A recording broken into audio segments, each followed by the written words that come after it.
আপনি কি জানেন দুবাইয়ের রাজা আসলে কতটা ধনী? যেখানে সারা বিশ্ব রোনালদোর সাথে ছবি তুলে, সেখানে স্বয়ং রোনালদোই দুবাইয়ের কিং এর ছেলের সাথে ছবি তুলতে আসে। তাহলে একবার চিন্তা করে দেখুন তারা কতটা ধনী।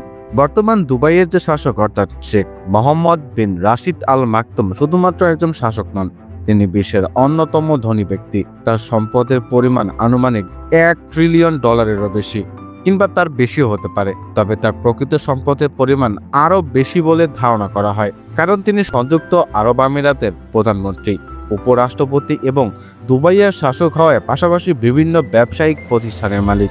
এখন যদি তার পার্সোনাল সম্পদের কথা যদি আসি, তিনি দুবাই এবং অন্যান্য দেশে একাধিক রাজপ্রাসাদ এবং বিলাসবহুল গাড়ির মালিক। আনুমানিক সেটা প্রায় 100-র উপরে হতে পারে। এছাড়া তার ব্যক্তিগত ইয়ট দুবাই বিশ্বের অন্যতম বড় এবং বিলাসবহুল ইয়ট, যার মূল্য প্রায় $500 মিলিয়ন।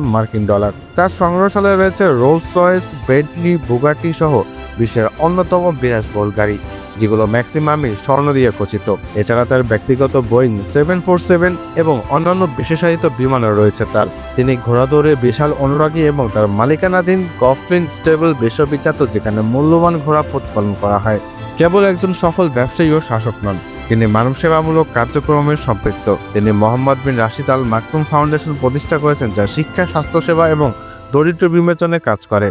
আপনি যদি একবার তার সম্পদের উৎসগুলো সম্পর্কে জানেন এবং তিনি যে কত ধনী এই সম্পর্কে যদি আপনার বিস্তারিত তথ্য জানার ইচ্ছা থাকে, তাহলে দেখতে থাকুন সম্পূর্ণ ভিডিওটি। বিশ্বাস করেন ভাই, আপনার মাথা ঘুরে যেতে বাধ্য। তবে এই সম্পদ তিনি গত 30 বছরে বানিয়েছেন। দুবাই হোল্ডিংস তার মালিকানাধীন একটি ব্যবসায়ী গ্রুপ, যা রিয়েল এস্টেট, পর্যটন, বিনিয়োগ এবং প্রযুক্তি খাতে বিশাল আকারের ব্যবসা পরিচালনা করে। বর্তমান দুবাইকে যে আমরা যে পরিমাণ উন্নত পর্যায়ে দেখি, সব কিন্তু তার কোম্পানির আন্ডারেই তৈরি করা। আর এই কারণেই দুবাই কিন্তু এতটা পরিমাণে বড় লোক। এজন্যই দুবাইয়ের রাস্তাঘাটে অনেক নামি দামি গাড়ি দেখা যায়। এছাড়া দুবাই কিন্তু একসময় তেলের উপর নির্ভরশীল ছিল, যদিও বর্তমানে অর্থনীতির মাত্র 1% তাদের তেল থেকে আসে। তবে অতীতে তেল বিক্রি করে বিপুল পরিমাণ সম্পদ তারা অর্জন করেছেন, এবং সেই সম্পদ অর্জন করার মাধ্যমেই এবং সেই সম্পদ বিনিয়োগ করার মাধ্যমে দুবাইয়ের আজ এই পরিস্থিতি। দুবাইয়ের অভূতপূর্ণ উন্নয়নের পেছনে এই শেখ মোহাম্মদ বিন রাশিদ আল মাকতুমের বেশ ভূমিকা রয়েছে।